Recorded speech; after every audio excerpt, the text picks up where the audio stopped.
वांजिर अशीरतकल अक़रबीन वक़्फ़िज़ जनाहक लिमन इत्तबअक मिनल मुअमिनीन फ़इन असौक फ़क़ुल इन्नी बरीउम मिम्मा तअमलून। अल्लाह ताला ने पिछली आयत के अंदर अल्लाह के रसूल को ये हुक्म दिया था, फ़ला तदउ मअल्लाहि इलाहन आखर फ़तकून मिनल मुअज़्ज़बीन, यानी अल्लाह ताला ने बराह रास्त यानी पहले नंबर पर अपने हबीब अपने पैगम्बर को अल्लाह ताला ने मुखातब किया कि आपने भी अगर अल्लाह के साथ किसी को माबूद बनाया तो आप भी उन्हीं लोगों में से होंगे जिनको अल्लाह ने अजाब दिया। ठीक है, तो ये डराया है। अल्लाह ताला कुछ भी कह सकते हैं, अल्लाह ताला सबसे बड़ी ज़ात है इस कायनात की। ठीक है, अल्लाह हमारा भी रब है, पैगम्बरों का भी रब है। तो जिस तरह एक बाप है वो अपने बेटे को कुछ भी कह सकता है, चाहे वो जितनी ही बड़ी शख्सियत क्यों ना हो। तो बहरहाल हमारे लिए तो इस तरह की बात सोचने के वक़्त भी कुछ होता है, अल्लाह के रसूल के बारे में इस तरह की कोई बात हम करें, लेकिन अल्लाह ताला है, अल्लाह रब है उनका, तो अल्लाह ताला कुछ भी कह सकते हैं। सिर्फ क्या है, अल्लाह ने असल में ना अहमियत को वाज़े की है कि शिरक जो है अल्लाह के नज़दीक कितना अल्लाह को गुस्सा आता है मुशरिक इंसान पर, कि अल्लाह ने अपने सबसे प्यारे हबीब अपने इस कायनात के अंदर जो अशरफुल मखलूक है उसके जो सरदार है उनको भी, अल्लाह के रसूल को भी अल्लाह ताला ने यही कहा है कि अगर आपसे ये काम हुआ तो मैंने आपको भी मुआफ़ नहीं करना। ठीक है ना, तो ये क्या है, सिर्फ बताने के लिए कि ये अमल मेरे यहाँ बहुत ही गंदा है, मेरे यहाँ इसकी सज़ा बहुत ही सख्त है। ठीक है, तो इसलिए अल्लाह ताला ने सबसे पहले अपने हबीब को मुखातिब किया कि अगर आपसे भी ये गुनाह हुआ तो फिर मैं आपको भी नहीं छोड़ूंगा। तो मकसद क्या है कि बाकी कायनात अपना अंजाम खुद ही सोच ले। फिर इसी तरह आज के सबक में शुरू में ही अल्लाह ताला फरमा रहे हैं, वअन्ज़िर अशीरतकल अक़रबीन, मेरे हबीब आप अपने सबसे जो करीबी घर वाले हैं उनको डराएं।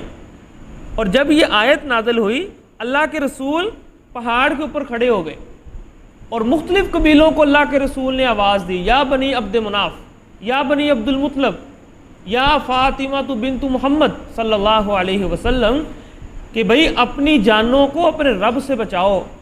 मैं मोहम्मद सल्लल्लाहु अलैहि वसल्लम क़यामत के दिन आपके किसी काम नहीं आऊँगा। आपको अगर कोई माल चाहिए तो मुझसे ले लो।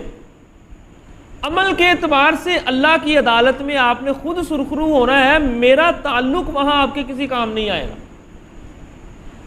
समझ आ गई बात की। सबसे पहले अल्लाह ताला ने हुक्म दिया है कि आपके जो करीबी रिश्तेदार हैं इनको डराएं, कहीं इनके जहन में ये ना हो कि हम अल्लाह के रसूल की बरकत की वजह से ही बच जाएंगे। नहीं भाई, वहाँ मिज़ान होगा, तराजू होगा, वो इंसाफ का मैदान है। वहाँ ताल्लुकात काम ही, ये पाकिस्तान दुनिया है जहाँ ताल्लुकात काम आते हैं। एमएनए का बेटा उसको कोई नहीं पूछेगा, गरीब को पूछेंगे। अल्लाह की अदालत में सब एक है। अल्लाह की अदालत में कौन सुरखरू होगा, जो तकवे के एतबार से सबसे ऊपर होगा। ठीक है ना, तो अल्लाह के यहाँ जो अहमियत है वो तकवे की है। तकवा यानी अल्लाह से डरना, जो जितना अल्लाह से डरेगा वो उतना अल्लाह के करीब। तो अल्लाह के रसूल ने फिर ऐलान कर दिया कि अपनी जानों को अपने रब से बचाओ, यानी अपने खुद बचाना है अमल के ज़रिए। मुझसे अगर कोई दुनिया के अंदर माल चाहिए, कोई चीज़ चाहिए, वो मांग लो, वो मैं दे दूँगा, लेकिन क़यामत के दिन मेरा ताल्लुक आपके किसी काम नहीं आएगा। तो ये अल्लाह के रसूल ने वाज़े कर दिया। ठीक है, आगे अल्लाह ताला फरमा रहे हैं, वक़्फ़िज़ जनाहक लिमन इत्तबअक मिनल मुअमिनीन, ऐ मेरे हबीब आपके ऊपर जो ईमान लेकर आए हैं, जिन्होंने आपकी इत्तिबा की है, उनके लिए अपने पहलुओं को, अपने बाजुओं को फैला लें। जिस तरह मुर्गी खतरे को देखकर अपने चूज़ों को ले लेती है ना परों के नीचे, इस तरह ईमान वालों को भी हर किस्म के फितने से, आजमाइश से, मुश्किल से बचा कर रखें। उनको अल्लाह के अजाब से डराते रहें, कहीं वो भटक ना जाएं, शैतान के किसी जाल में ना फंस जाएं, कहीं अल्लाह की अजाब की गिरफ्त में ना आ जाएं। इस तरह उनको बचा कर रखें।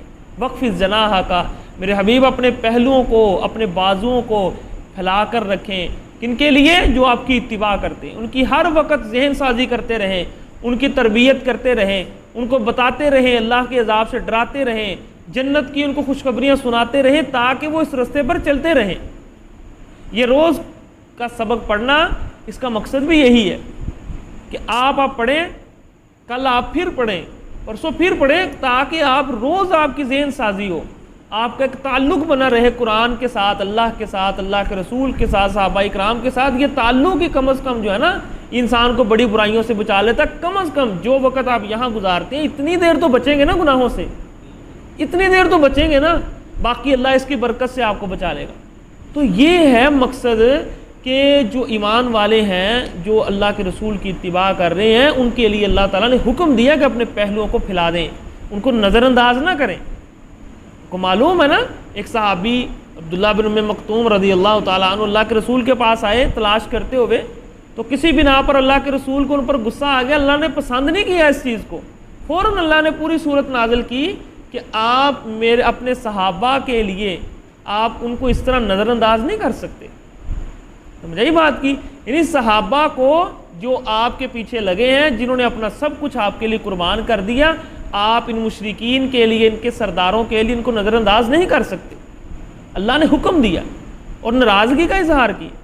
तो ये अल्लाह का हुक्म है अल्लाह के रसूल को।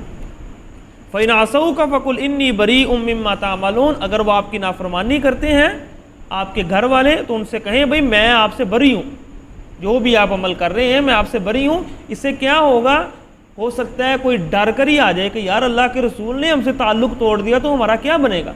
चुप ना रहें, अगर आपकी कोई नाफरमानी करता है तो उससे कहें कि मेरा आपसे कोई ताल्लुक़ नहीं है भाई, ठीक है। इससे क्या होगा, खौफ तो पैदा होगा ना कि अल्लाह के रसूल ने हमसे ताल्लुक़ तोड़ दिया, हमारा क्या बनेगा। इसी तरह जो कोई बड़े लीडर होते हैं ना कौम के, जिनका एक नाम होता है, वो शेख मुहद्दिस उस दौर के, उनको भी ये चीज़ इख्तियार करनी चाहिए। तो ना आम बंदे मेरे उससे बड़ा गुनाहगार कोई नहीं है, मैं अगर घर वालों को कुछ कहूँगा तो मैं शायद उनसे बड़ा गुनाहगार हूँ। समझ आएगी बात सी, मैं शायद अपने घर वालों से ज़्यादा गुनाहगार, मैं अपनी बात तो नहीं कर रहा। जो दौर के मुहद्दिस होते हैं, जो बड़े बड़े उलमाए किराम हैं, जिनको अल्लाह ने तौफीक दी है दीन इस्लाम को संभालने की, हाँ उनके घर के अंदर, उनके इर्द गिर्द उनके रिश्तेदार अगर इस तरह का कोई काम करें जो शरीयत के सरीह खिलाफ हो, सूद का कारोबार कर रहे हैं, शराब नोशी, नमाज नहीं पढ़ते, इस तरह के बड़े बड़े गुनाह, वो कह सकते हैं कि भाई मेरा आपसे कोई ताल्लुक़ नहीं है। बल्कि बहुत सारे जो इमाम वो गुजरे हैं, उनका तो ये कहना है जो बेनमाजी है उनको मुसलमानों के कब्रिस्तान में भी दाखिल नहीं होने देना, मुसलमानों के कब्रिस्तान में उनकी कब्र नहीं बनानी जो बेनमाजी है। तो ये वो लोग बातें करते हैं जिनका एक लेवल होता है अपना। तो मुझे ये बात की, आम बंदा तो नहीं कर सकता ये बात, कोई सुनेगा भी नहीं और मानेगा भी नहीं। तो ये है कि अल्लाह ताला कह रहे हैं कि अगर ये आपकी नाफरमानी करते हैं तो उनसे कहें मैं आपसे बरी हूँ भाई, मेरा आपसे कोई ताल्लुक़ नहीं है, आप अपने खुद जिम्मेदार हैं। व तवक्कल अल अज़ीज़ रहीम, और ये बात कहकर परेशान नहीं होना कि यार क्या बनेगा, मेरे रिश्तेदार ही मुझसे दूर हो जाएंगे। अपने रब पर भरोसा रखें, अल्लाह से ज़्यादा मजबूत ताल्लुक़ किसी का नहीं है, ठीक है ना। यही लोग आपके पास दौड़ते हुए आएंगे। और फिर दुनिया ने देखा ना किस तरह अल्लाह ने फिर मक्का फतह करके दिखाया अपने रसूल को, ठीक है ना। फिर किस तरह शान शौकत के साथ अल्लाह ने उस मक्का के अंदर दाखिल किया जहाँ से उनको निकाला गया था। तो ये क्या है, ये नतीजा है अल्लाह पर भरोसा करने का।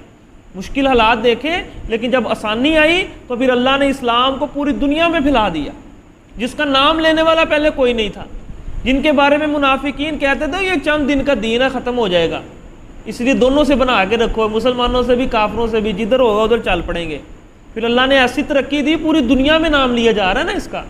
हाँ, तो यही है। और एक वक्त आएगा कि जब हर एक घर के अंदर हदीस के मुताबिक इस्लाम आएगा। कोई घर इस कायनात के अंदर ऐसा नहीं जहाँ इस्लाम नहीं होगा। आज अगरचे दूसरे नंबर पर है, ये पहले नंबर पर आएगा और सिर्फ एक वक्त होगा, यही होगा बस इंशाअल्लाह। अल्लाह वो वक्त लेकर आएंगे। अल्लज़ी यराका हीन तक़ूम, वो ज़ात जो आपको देख रही है जब आप खड़े होते हैं। ये अल्लाह के रसूल को तसल्ली दे रहे हैं अल्लाह ताला कि भाई आपने मेरे ऊपर भरोसा रखना है, और मेरा तो आपसे ताल्लुक़ ऐसा है कि जब आप तहज्जुद में खड़े होते हैं मुझे पता चल रहा होता है, मैं देख रहा होता हूँ आपको क्या मांग रहे हैं। यानी कोई बंदा किसी से कहे यार मेरी पूरी तवज्जो है आपकी तरफ, आप जो मांग रहे हैं ना आपके काम की तरफ पूरी तवज्जो है, तो उससे क्या होता है, यानी आपने कोई सरकारी काम करवाना हो तो कोई बड़ा बंदा कहे यार मेरी आपके काम की तरफ पूरी तवज्जो है, तो आपको होता है कि ये काम हो जाएगा। अल्लाह अपने रसूल से कह रहे हैं कि जब आप तहज्जुद में खड़े होते हैं ना, व तक़ल्लुबका फ़िस साजिदीन, और अपने यारों दोस्तों के साथ फिर रहे होते हैं, आगे पीछे जा रहे होते हैं, मेरी सारी नज़र आपके ऊपर होती है, इसलिए परेशान नहीं होना। अल्लाह सब कुछ देख रहे हैं, लेकिन खुसूसी तौर पर अल्लाह ताला किसी को ख़ास अहमियत देने के लिए ये अल्फाज इस्तेमाल करते हैं कि मैं आपको देख रहा हूँ। देख तो वो सब करें, लेकिन खुसूसी रहमत की नज़र जो अल्लाह करते हैं ना वो किसी किसी पर होती है।